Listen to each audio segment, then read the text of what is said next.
aloes is probably one of the most recognizable plants of Africa.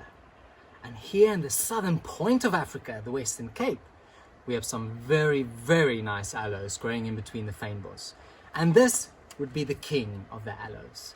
This is aloe plicatilis, or now called Kumara plicatilis. Now they grow here in the rocky boulders and outcrops on the high mountains around Franschhoek, all the way to Worcester. But if you fly like a crow straight ahead, it's actually not that far.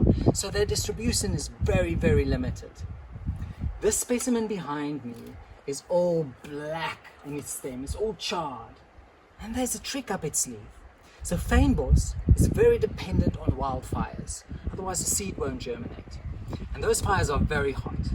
So the stem of the aloe plicatilis is very corky, adapted to fight that heat of a fire. So we had a fire about a year or so ago. It charred really black, but inside it's isolated from the heat. And look at the beautiful foliage that it produced after that fire. Now aloe plicatilis also flower in spring, and the flowers are beautiful. Typically aloe flowers, dark orange to a red, and the seed falls everywhere. And when they are lucky enough to fall in between a crack of a rock, because there it's a bit more protected from fires because they're still babies, or animals.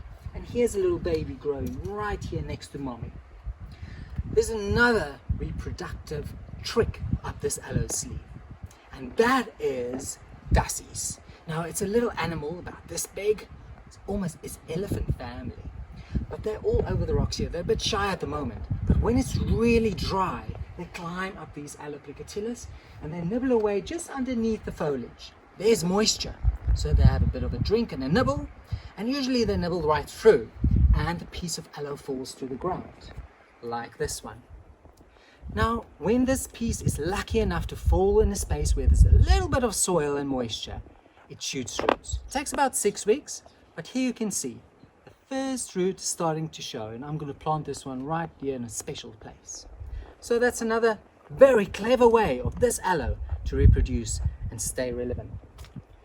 Now they are used all over the world as pot plants. It's a very famous one. But this aloe, remember, grows high up in the mountains. A lot of mistiness. It's full sun, but it's not that hot. So when you have it in your pot at home or in the garden, have it somewhere where it's a little bit cooler. It likes the sandy soil too, well-drained soil. Beautiful architectural piece, these fan aloes in a garden setting, in between a grassy or rocky outcrop in your garden. So very nice to see them here in the mountains. Just look at these specimens. Very special to see.